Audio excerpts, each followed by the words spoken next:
பிரியமானவர்களே, இன்றைய காலை பொழுதிலும் கூட இது வானத்தின் வாசல் ஊழியத்தின் மூலம் உங்களை சந்திப்பதில் கர்த்தருக்குள் மிகுந்த சந்தோஷம் அடைகிறேன்.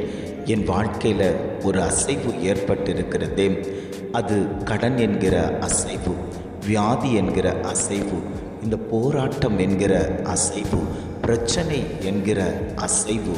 இப்படிப்பட்ட சூழ்நிலையில் என் வாழ்க்கையை நடத்தி கொண்டிருக்கிறேன்.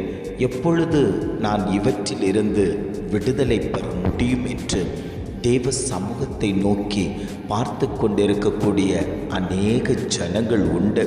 அந்த ஜனங்களை பார்த்து ஆண்டவர் சொல்லுகிறார், சத்துருவானவன் இனி உங்கள் குடும்பத்தில் அசைவு கொடுப்பது இல்லை என்று. இன்றைய காலை பொழுதில் ஒவ்வொரு குடும்பங்களையும் பார்த்து ஆண்டவர் வாக்கு கொடுத்து கொண்டிருக்கிறார். இன்றைய காலை பொழுதிலும் கூட ஆண்டவர் நமக்கு தரக்கூடிய நல்ல வார்த்தை என்னவென்றால், சங்கீதங்களின் புஸ்தகம் 16ஆம் சங்கீதம் 8ஆம் வசனம் இவ்வாறாக சொல்கிறது, அவர் என் வலது பாரிசத்தில் இருக்கிறபடியால் நான் அசைக்கப்படுவதில்லை. வசனம் இவ்வாறாக சொல்கிறது, கர்த்தர் என் வலது பாரிசத்தில் இருக்கிறபடியால் நான் அசைக்கப்படுவதில்லை. உங்கள் குடும்பங்களில் கர்த்தர் இருப்பாரேயானால் நீங்கள் அசைக்கப்படுவதில்லை. சத்ருவானவன் உங்களை அசைக்க முடியாது. பிரச்சனைகளை கொண்டு வந்து போட முடியாது. போராட்டங்களை கொண்டு வந்து போட முடியாது. காரணம் என்னவென்றால், கர்த்தர் உங்கள் குடும்பத்தில் வாசம் பண்ணுவாரேயானால் எவ்வித சக்திகளும் உங்களுக்கு விரோதமாய் செயல்படாதபடிக்கு ஆவியானவர் அந்த இடத்துல வல்லமையாய் அவருடைய மகிமையை நம்மேல் விளங்க பண்ணும்போது ஏது பொல்லாங்கனும் அந்த இடத்தில் இருக்க முடியாது என்று ஆவியானவர் வாக்கு கொடுத்து கொண்டிருக்கிறார். நான் உங்கள் குடும்பத்தில் தங்கி தாபரிப்பேனேயானால் உங்கள் குடும்பத்தில் காணப்படக்கூடிய, உங்கள் குடும்பத்தில் இருக்கக்கூடிய, உங்கள் குடும்பத்தில் உலாவிக் கொண்டிருக்கக்கூடிய, உங்களை பலவீனப்படுத்தி கொண்டிருக்கக்கூடிய சத்துருக்களின் ஆதிக்கங்களை, உங்களை அசைவுபடுத்தி கொண்டிருக்கக்கூடிய, உங்களை நிலை குலைய பண்ண வேண்டும் என்று சொல்லி உங்களோடு கூட போராடி கொண்டிருக்கக்கூடிய பொல்லாங்கனை அழிப்பதற்காக நான் உன் குடும்பத்தில் வாசம் பண்ணுவேன். நான் உன் வலது பாரிசத்தில் நான் நிற்கிறேன். அதனால் நீ எதை குறித்தும் பயப்பட தேவையில்லை. எதை குறித்தும் நீ தயங்க வேண்டாம். நீ அசைக்கப்படுவது இல்லை என்று ஆவியானவர் வாக்கு கொடுத்து கொண்டிருக்கிறார். கண்மலையாய கிறிஸ்துவின் மேலே நீ கூடாரத்தை கட்டும்போது பெருமழை வந்தாலும் பெரிய காற்றுகள் அடித்தாலும் அவைகள் சேதப்படுத்துவது இல்லை, அவைகள் விழுந்து போவதில்லை, அவைகள் அசைவு ஏற்படுவதில்லை. காரணம் என்ன தெரியுமா? கர்த்தராகிய கண்மலையின் மேலே நீ அஸ்திவாரம் போடப்பட்டு உன்னுடைய கூடாரத்தை வைத்திருக்கிறதுனால உன் பிள்ளைகள் நன்றாயிருப்பார்கள். உன் புருஷனார் அசைக்கப்படுவது இல்லை, உன்னுடைய குடும்பம் அசைக்கப்படுவதில்லை. சத்ருவானவன் உங்களை வாரிக்கொண்டு போவதற்கு வெள்ளத்தை போல உங்களுக்கு விரோதமாய் எழும்பி வந்த போதிலும் உங்களுக்காக ஜெயக்கொடி ஏற்றுகிற தகப்பன் இன்றைக்கு உங்கள் மத்தியில் உலாவிக் கொண்டிருக்கிறார்.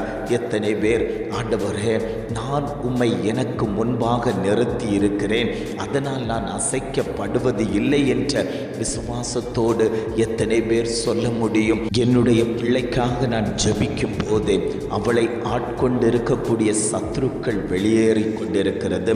என் புருஷனாருக்காக நான் ஜெபிக்கும் போதே புருஷனாருக்குள்ளாடி இருக்கக்கூடிய பலவீனம் மாற்றப்படுகிறது. என் குடும்பத்துக்காக நான் ஜெபிக்கும் போதே என் குடும்பத்தில் கன்னிகளை வைத்திருக்கக்கூடிய அந்தகார சக்திகள் வெளியேறுகிறது.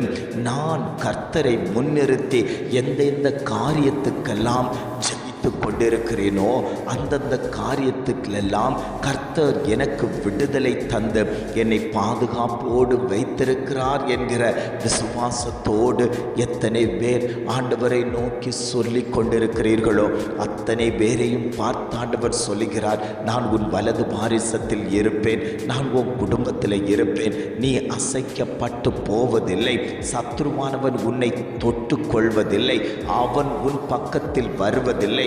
நான் உன் குடும்பத்தை கோட்டையும் அரணுமாய் வைத்து பாதுகாத்திருக்கிறேன் என்று ஆவியானவர் வாக்கு கொடுத்து கொண்டிருக்கிறார். அந்த தெய்வம்தான் சொல்லுகிறார், உன்னை ஓட வைக்க வேண்டும், உன்னை விழத்தள்ள வேண்டும் என்று சொல்லி சத்ருவானவன் பல வழிகளை மேற்கொண்ட போதிலும் நான் விட்டு கொடுக்காமல் உன்னோடு கூட இருந்து உன்னை பாதுகாத்த தெய்வம் இன்றைக்கு உங்களை பார்த்துத்தான் சொல்லுகிறார், நீங்கள் அசைக்கப்படுவதில்லை, கர்த்தரை எப்பொழுதும் எனக்கு முன்பாக வைத்திருக்கிறேன் என்று நீங்கள் விசுவாசத்தோடு பேசும்போதே அந்த வார்த்தை செயல்பட ஆரம்பிக்கிறது.